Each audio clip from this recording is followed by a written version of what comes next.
Hey, welcome to How to Build Your Own Home. This is Keith. I want to give some good advice, the best advice I can, to owner builders, and I will explain why I'm in my greenhouse because it's really, really poignant to what I'm about to tell you. Owner builders try sometimes to eat the entire elephant when they should just eat it a little bit at a time. And it's when you eat something a little bit at a time that you're able to eventually digest the whole thing and absorb the entire challenge. You ever been to pie eating contests? These people come to the pie eating contest a little bit hungry so they can fit inside their gullet enough. Uh, there's enough empty space in there. So what I'm getting at is empty space is kind of a key operative for owner builders. So the best thing you can do is to buy a piece of land first.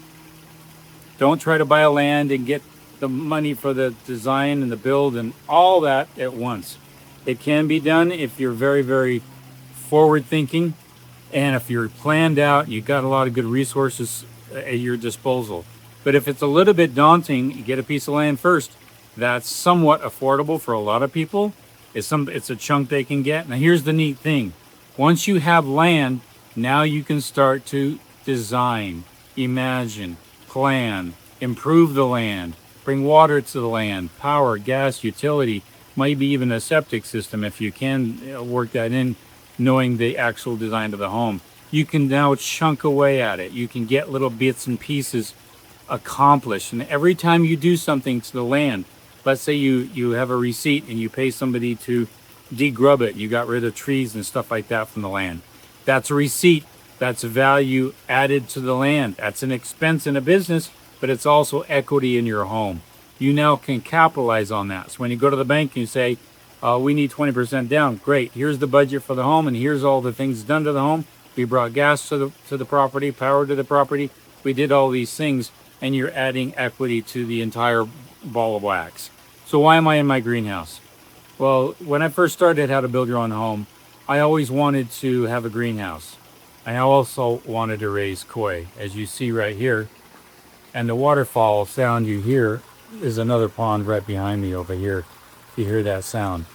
I love raising fish. I love koi. They're beautiful animals. They're big. They're pigs in the summer. They eat a lot of food.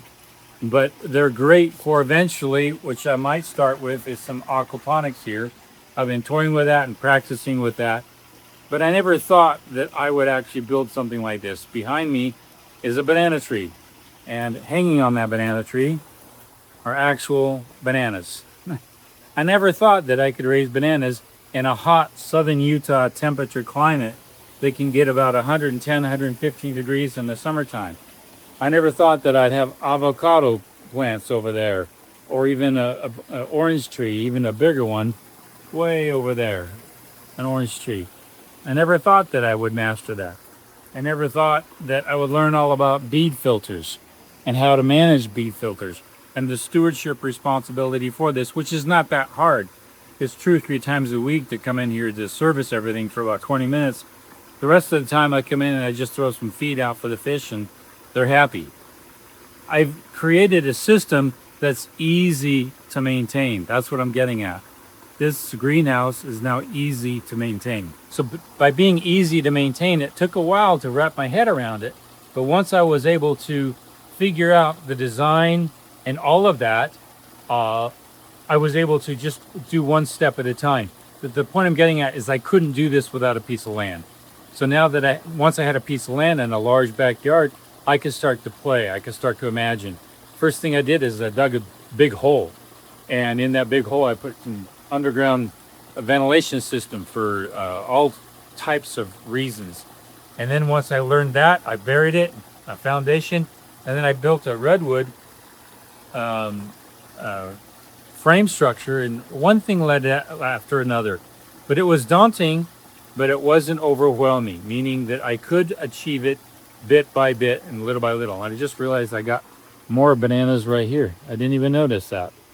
Every time I come back here, I get surprised. So I got more bananas growing over there. We're gonna have to have a banana split feast. It's gonna be fun. So the best thing I can give, the best advice I can give to owner builders is to don't feel overwhelmed. Don't feel like it's daunting. just chunk away at it. And the best approach that I found, and I built a couple of homes for myself and my family, is to acquire a piece of land.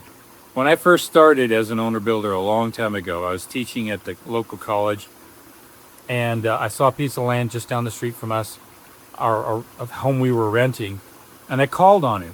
And it wasn't for sale. I called it, and the guy says, "Yeah, what do you want? What do you want to buy for? I'll tell you what. I'll offer you $29,000, but I can't pay it all at once. I can give you $5 now, and the rest I'll subordinate it. If you'll subordinate the lot to the bank, I can pay you at the end." He goes, "That sounds good. Good deal." We wrote up a simple contract, and he got his $5,000, and he got the rest when I completed the home. That subordination that he gave to the bank until it was done was part of my 20%. And that's actually 10% back in those days. Now it's 20%, or roughly thereabout. The point is that I moved forward and I asked somebody if they're interested. Right now there's going to be a lot of land for sale in the United States. We're in kind of a buyer's market, not a seller's market. So if you ever thought about being an owner builder, right now is probably a better time to look for land than say 3 or 5 years ago. 3 years ago, it was more costly to build a home. Lumber prices are 32% higher than they are now, than now. So what I'm getting at is, if you ever thought about being an owner builder, look at it in pieces, look at it in chunks. A lot of times when a business grows, I've watched my son's businesses grow, and they started small. I mean, really small, in a shack. Now they have buildings, and commercial buildings are looking to build to grow their businesses. It's one step after another, a little micro step. Watch the movie What About Bob, with Bill Murray, great movie. And he talks about baby steps and baby steps. And that's what owner building is all about. It's baby steps. Don't be afraid to make those moves and to take a small baby step or a couple of baby steps, like buying a piece of land. And then you can imagine. The biggest mistake I see owner builders do is they actually start to imagine their forever home without knowing where they're going to build their forever home. That land is going to change the dynamics of the design. It happens all the time. It could be a walkout basement. You're not planning for a walkout basement. It could be just about anything like that you can run into and not see it coming. So acquiring a piece of land allows the mind to finally think freely and start to imagine what you can do on that piece of land and what you can afford to do on that piece of land. So that's my best advice. Start with a baby step. If you want to go with the full ball of wax and get a loan and get the land and everything, great, but that's going to require some planning. So go to howtobuildyourownhome.com, take the First Steps course, go to our courses page. The First Steps course is a great first level approach. It gives you a 5,000 foot level, and it really helps you understand cost per square foot. There's no other program out there with a module inside the whole course that actually helps you understand what it costs to build per square foot in your particular market. So take the First Steps course to How to Build Your Own Home, and then go to the Self-Managed course right after that, and you're on your way. You're organized. You've got budgets and draw sheets, checklists and video instruction, everything you need at howtobuildyourownhome.com. But don't be afraid to make a step. It's that step you first make and the second step, and you learn the next step after that.